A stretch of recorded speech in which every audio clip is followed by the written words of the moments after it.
Hey, fellow YouTubers, this is Red Crimson here. I'm so excited. Bloodstained has finally released. I've been waiting for this game for years. Now, I haven't finished playing the game. I'm like 6, 7 hours in, and the game is great so far. I can't say if it's better than Symphony of the Night at this moment, but I would say it's on the same level. I think when Iga was creating this game, I don't think he set out to make it better than Symphony of the Night. He just wanted to create a game just like Symphony of the Night. I was really impressed with this game, man. I really love it. Um, the only things that I don't like about it, which is not a big deal, is I don't like the hit detection. I remember in Symphony of the Night, if an enemy hits you, you will bounce back. But in this game, you don't really bounce back. You just stay there and continuously get hit by the enemy, and it gets annoying. Sometimes the enemy can trap you in a hit animation, and it's annoying. Try to shake him off.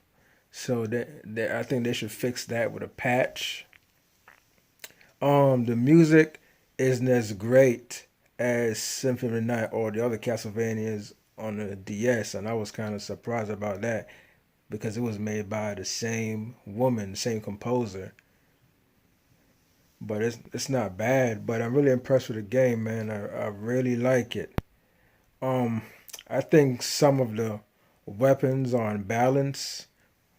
For example, you can have like a weapon that say does 32 damage, and you can have a weapon that does maybe 20 damage or even less, and it'll be more powerful than a weapon that does more damage. I kind of didn't get that. The game is on balance in certain ways, and like I said, I think the weapons are on balance. The way I use them against enemies, the strength of the weapons, and the hit detection when the enemies hit you. You don't have that bounce back animation. But other than that, it's a good game, man. I really like it. Um, I haven't beaten it yet, so I can't really give it my final thoughts. I hate to give it a score to a game that I haven't beaten yet, but so far, I'll go ahead and I'll give it a 9.5 out of 10. I would give it a 10, but I guess I just have to beat the game first. But as it stands, I'll give it a 9.5. It kept me playing. I didn't want to put it down. I have an Xbox One X, get that true 4K HDR. And I pre-ordered the Switch version, which I'll be picking up on the 25th at Best Buy because it comes with that case. So I'm really excited for that. I hope it turns out okay on the Switch. But from what I've seen so far, it's the same. I don't really see a difference. This is in 30 frames. When I saw them playing it at E3, it looked fine to me. It doesn't really bother me as long as it plays well. Because even the Xbox, which it is almost perfect on the Xbox, every now and then it'll stutter, but it doesn't happen often. It might happen like maybe, I don't know, 2 out of 10 times. So I'll be playing the Switch version when I get that. I actually bought it on the Xbox to play it to hold me over until the Switch version comes out. But yeah, that's what I have to say, guys. It's a great game. It's great. I mean, it's on the same level as Symphony of the Night. And I was searching for reviews and gameplays. I don't really go off reviews anyway. I'm not like these new generation guys that somebody's opinion have to sway you to buy a game. That's just stupid. I was gonna get the game regardless anyway because it's Iga, and I'm a huge Castlevania fan. One of the biggest Castlevania fan. I'm like that's like one of my favorite series of all time. It's in my top three. So, and regardless, I was gonna support that man. So I got it on the Xbox One X. I pre-ordered it for the Switch, and even though I'm not really a PS4 gamer, I do have a PS4. I'll be getting it on that too, just to support the man. Because, like I said, I love Castlevania. So, I'm for every system. I'm just buying that. I'm just buying Bloodstained for every system because I'm a huge fan like that. Love Castlevania. Bloodstained, great game.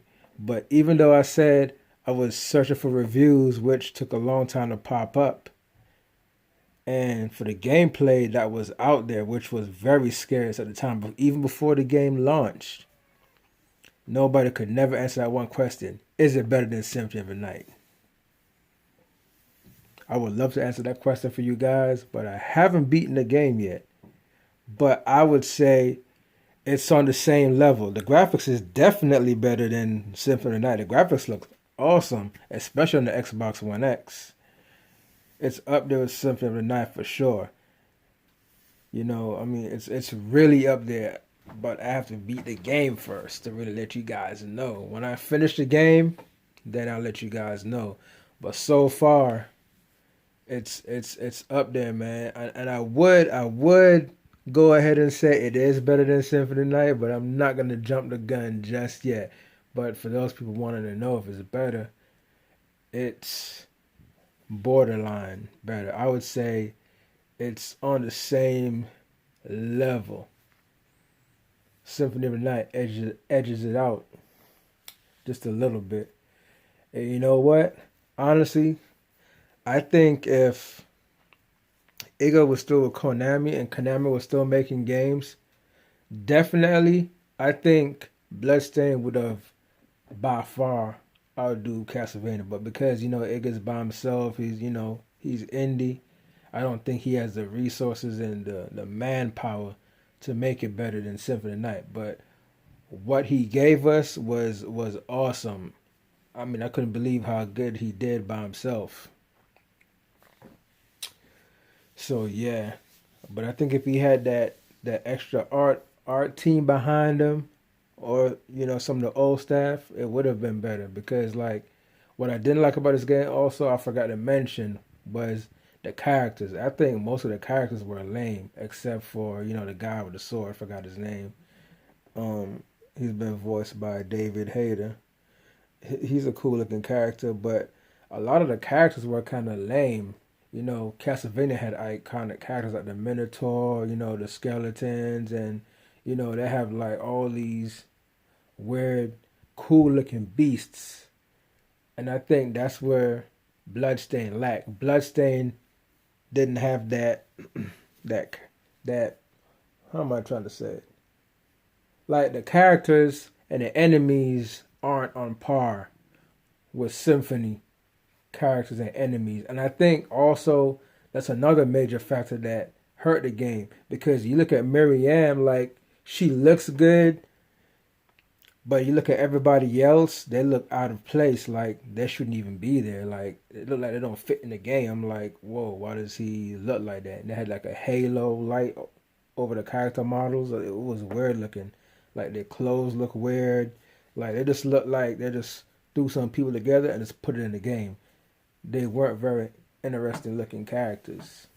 And that's very important when it comes to a game. Because Miriam is the best looking character in the whole game. You can tell they spent like a lot of time working on her, but everybody else, it just looked like those characters were thrown together. And the enemies, which is far from bad looking, aren't on par with the cast of enemies on Symphony. Those iconic Castlevania monsters. So I think hopefully this game does well, and I'm pretty sure it's doing well.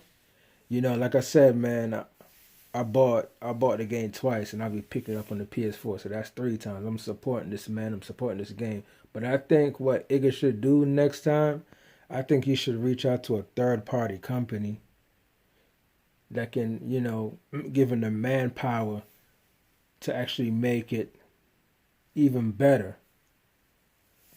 Better enemy design and better, character designs.